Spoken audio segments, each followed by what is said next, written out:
ये वो थोड़ा सा नर्वस है, आ रहे हैं हम 18,000 या फिर नए हाईज के आसपास। ये करना क्या है डायरेक्शनली? आप लोग मार्केट्स पे कॉल क्या ले रहे हो? और ये दिवाली नए हाईज वाली हो सकती है क्या गौतम सर? अभी थोड़ा सा डिस्कनेक्टेड हाँ। टाइप ऑफ सेटअप है, क्योंकि इस मार्केट को दो नजरिए से देख सकते हैं। एक नजरिया तो ये है कि दुनिया इतनी खराब शेप में है, मैं इक्विटी मार्केट्स की रेफर कर रहा हूँ, और उसके बावजूद निफ्टी 17,700 800 के लेवल पे है। और दूसरा नजरिया ये है कि जो सारे जो हमारे पॉजिटिव्स थे, जिसके कारण निफ्टी ये 3,000 पॉइंट का रैली हमने देखा, 15,200 से 18,000, आई थिंक वो सारे फैक्टर इन है। और ऐसा हो नहीं सकता है कि हम 18,000 18,600 को क्रॉस कर जाए और जो बाकी के जो मार्केट्स है वो 52 वीक लोग के आसपास चलते रहे। सो एक डिस्कनेक्टेड सी वर्ल्ड है। बट मेरा मानना है कि जो कंसोलिडेशन सितंबर से चालू हुआ वो अभी चल रहा है।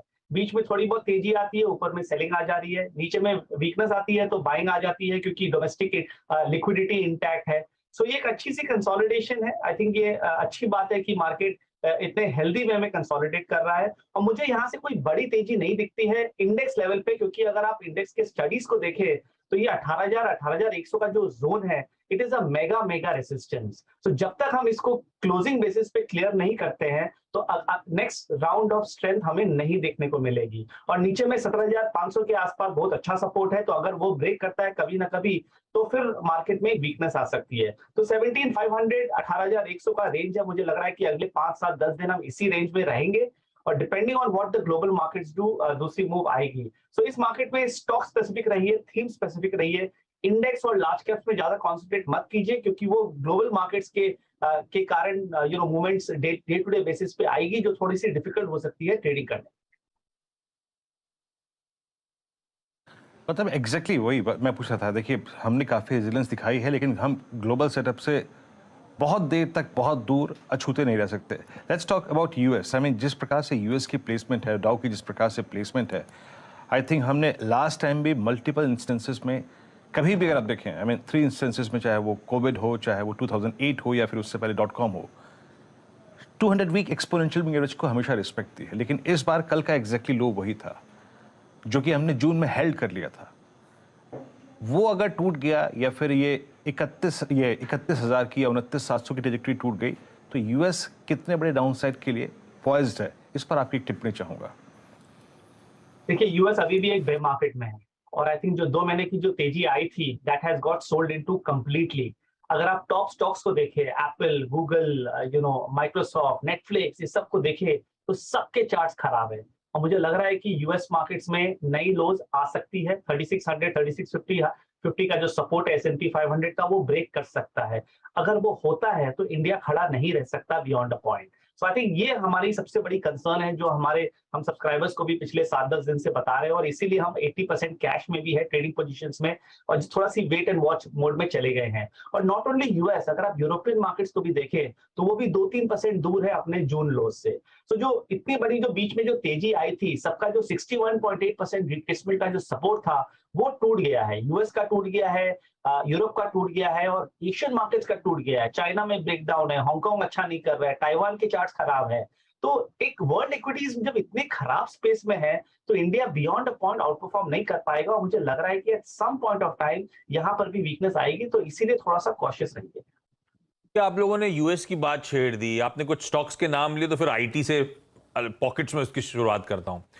आईटी इंडेक्स देखकर या टीसीएस इन्फोसिस के चार्ट्स को स्टडी कर गौतम सर कॉल क्या लेना बन रहा है? अच्छा एंट्री पॉइंट नजर आता है, या लग रहा है दिक्कतें और बढ़ने का डर है विद स्टॉक्स में?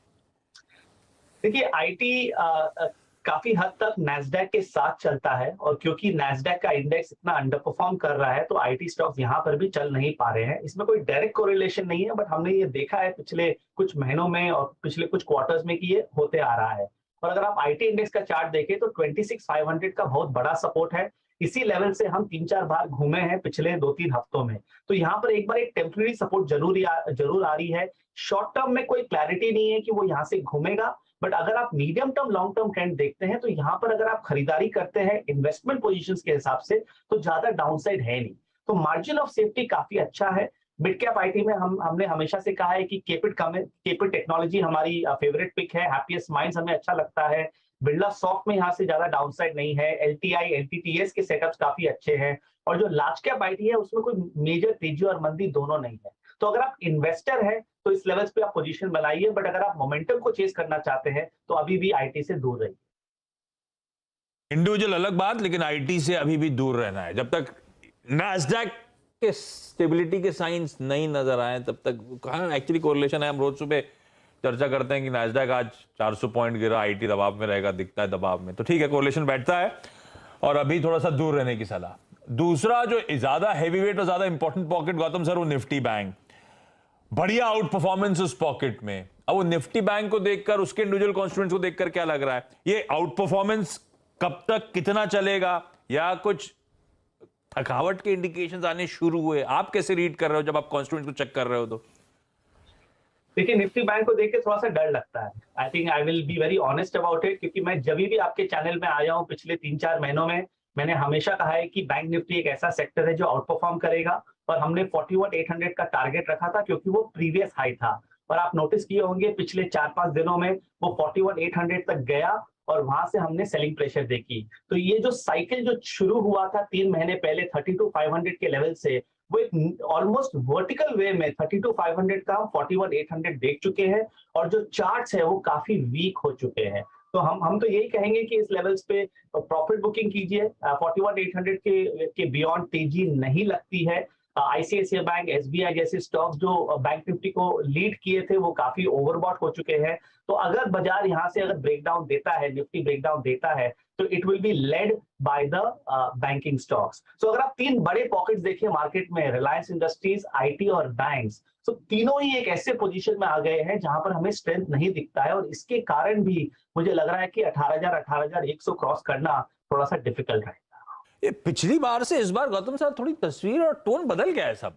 आप निफ्टी पे अनसर्टेनिटी की बात, आईटी से दूर रहने की बात, बैंक्स में प्रॉफिट टेकिंग की बात कर रहे हो, और हमने पिछली बार थोड़े से बुलिश कमेंट्स, बाकी प्ले आउट वैसे ही हुए थे, अब थोड़ा अंडरटोन थोड़ा सा मुझे कॉशियस ज्यादा लग रहा है। तो फिर आप कौन सी थीम्स, कौन से सेक्टर्स, पैसा तो आ ही रहा है, आपके पास भी आ रहा होगा, फिर वो चैनलाइज कहां हो रहा है? देखिए, पैसा आई थिंक मिड कैप्स और स्मॉल कैप्स में जा रहा है, क्योंकि वहां पर कई स्टॉक्स है, कई सेक्टर्स है, थीम्स है जो चलते आ रहे हैं। ऑटो एंसिलरी को देखिए, इतनी बड़ी तेजी वहां पर आई है और अभी भी मुझे लग रहा है कि स्ट्रांग रहेगा।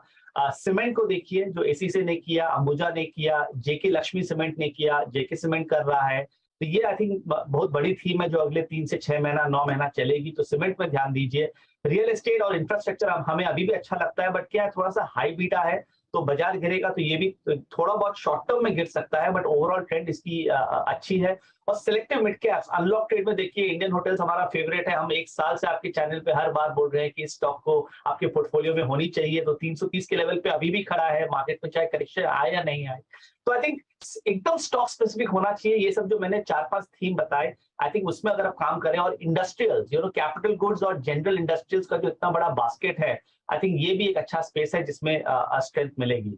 सो देखिए, डीकपलिंग के बारे में लोग बात करते हैं, बट 1-2 दिन अगर इंडिया में खराब हो जाए ना, और सपोर्ट लेवल्स अगर ब्रेक हो जाता है ना, तो पूरी सीन चेंज होने में टाइम नहीं लगती है। तो थोड़ा सा उसको ध्यान में रख के काम